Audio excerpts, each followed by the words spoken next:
কবি জীবনানন্দ দাশের একটি কবিতা, কবিতার নাম আজ।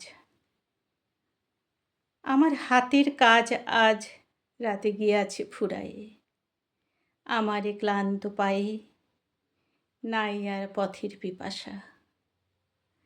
যে ভালোবাসার ভাষা মানুষ শুনিতে চায়, যেই প্রেম নিয়া মানুষ চলিতে চায় পৃথিবীর পথে পথে প্রিয়া,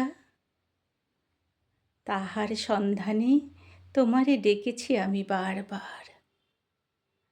দূর আলো, দূর এক আঁধারের পানে, তবু তুমি চলে গেছো, আসিবে না ফিরে।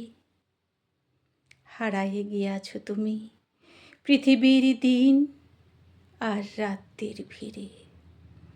হারায়ে গিয়াছ তুমি পৃথিবীর দিন আর রাত্রির ভিড়ে। নমস্কার।